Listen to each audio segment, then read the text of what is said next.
Do you like my new bikini? We are about to go to night 2 in Cologne. We're just about ready. Got the banner over here. Yes, that is a shower curtain. Yes, it looks awesome. And we're all very excited. A little bit tired, but very excited. Hi everyone, it's me again, continuing the second part of the Groupie Diaries. So this story is what I got up to on the second day of the 1989 tour for me in Cologne on the 20th of June. So I'll begin where I finished in the last video. Me and Lily got home to the hotel and we were absolutely exhausted from dancing so much, but we had an absolute blast. So we updated a few things on social media and then we practically collapsed into bed. And the next morning we were so tired. I'd say for making friends and exploring new places, the second night of the show is my favourite. We decided to go for a look around Cologne for a couple of hours. So we met up with our friends, Fran, Emmy and Johanna, and we headed into town. And we took a quick look around the chocolate factory, we had a great look at the river, took a nice walk, and then we had to get back to the hotel and start work on our costumes. So we got to the venue at about 4:30, I think it was, and we joined a line, and we quickly put all our stuff on, so this made more sense, because we'd been wandering around from our hotel to the venue in bikini t-shirts, and nobody really knew what was going on there. And this was the night we were doing When I Was Drowning, that's when I could finally breathe, so we had the snorkel on, the goggles, and it looked really funny. And then the doors opened and we got ready for our bags to be checked and everything, just as usual. And once we got in, we ran to the Taylor Nation booth and the queue was so long. Even though we'd maybe got in about 10 minutes after the doors opened, the queue was incredibly long and it was going incredibly slowly as well because everybody was wanting to chat, have a good time, take a look around, so it wasn't really moving as fast as it could have been. So we were in that queue for quite a while, and when you're in a queue for quite a while and you're with similar-minded people, you tend to make some friends. So shout out to Lydia from England, Ine from Spain, I'm sorry I probably said your name wrong there, and Ali Ash from Slovenia. And they were so much fun. They ended up being in our picture with Taylor Nation. And when it came to figuring out how we were going to get the pictures, we decided to create hashtag Back of the Queue Squad. And that was a lot of fun. Because we were standing in the queue for 3 hours, we ended up missing James Bay. But that's okay. We got to see him at the night and we made some new friends. And some of the journeys that they'd done was just so cool. It's so awesome how far people will travel to see Taylor. I'm just going to say that. It's really cool.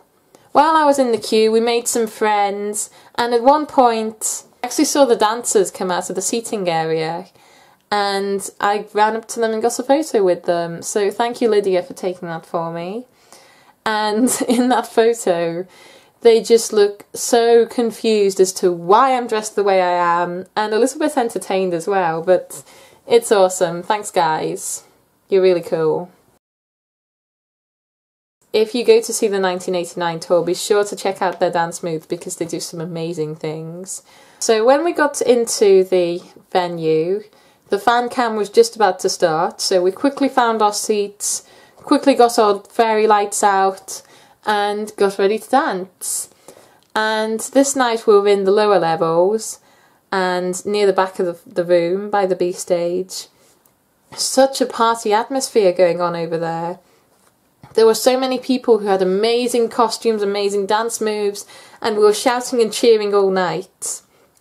And it was so much fun. It was really great to be with like-minded people in a block, because if you've ever been to see the show and the people around you are miserable, you'll know that it really kind of brings you down a bit. It's so much more fun when everybody's going, yeah, woohoo, and kind of cheering each other on as well as having a great time themselves. So it was really nice to be in the party block.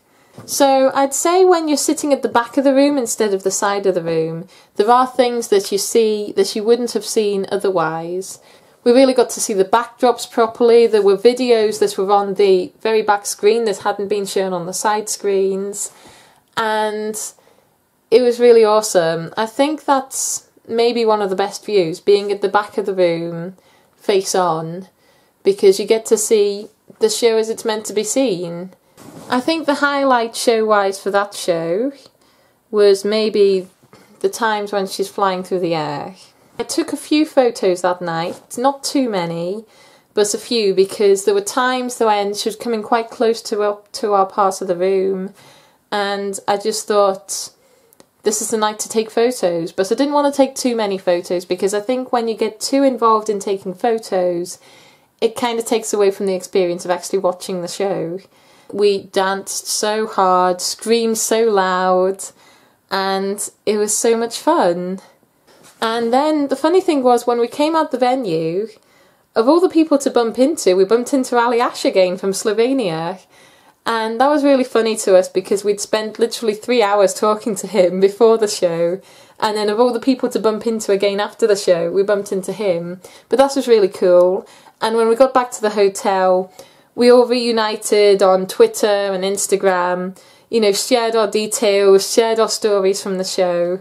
And I think we've made some really awesome friends there. It was so much fun.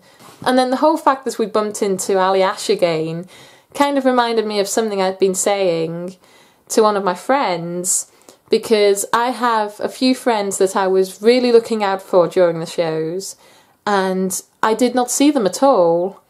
But then there was about 10 people at each show that I would just turn a corner and see them everywhere.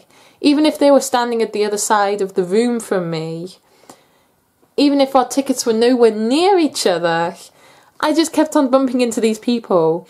And it was really funny, and we'd be saying things like, oh, it was nice to see you, maybe see you in 2 years' time again, and then you'd bump into them like 5 minutes later, which was really funny. So Ali Ash was one of those people, and he is such a sweetheart. He came such a long way. He came by himself. And yeah, there's some really awesome stories when you get to know the people in the lines. And if you ever see anybody that you want to say hello to at the shows, go for it. You've not got much to lose. Even if they turn out to be horrible and go, why are you talking to me? You've only wasted 5 seconds of your life. And those 5 seconds might lead into like a bigger conversation, a lot more fun. And yeah, you know, it puts a smile on your face meeting these people. So it was a really fun night. And then, of course, when we got back to the hotel, we were exhausted again. But it was a good exhausted. You know, we kind of had a glow on our faces. And yeah, it was really a lot of fun. So again, we updated social media, got to bed about midnight. And, you know, we were kind of preparing ourselves for moving to Amsterdam the next day. One little thing that I will add in as well. It ain't over till everybody goes home. So at 3:30 in the morning, our hotel had a fire alarm. And shout out to all the Swifties we met in the stairwell, in the foyer, going back up to the rooms. It was, yeah, I didn't realise how many Swifties there were in our hotel until we met them all. I maybe got about 3 hours sleep that night. We were absolutely exhausted. But it kind of adds to the legend of the 1989 tour in Cologne. We had a fire drill at 3:30. Woo, woo, woo, woo. Yeah, it really wasn't like that. We were like... And yeah, that's the story of the 1989 tour in Cologne. So, thanks for watching. And I'll have the story up for Amsterdam soon. Bye.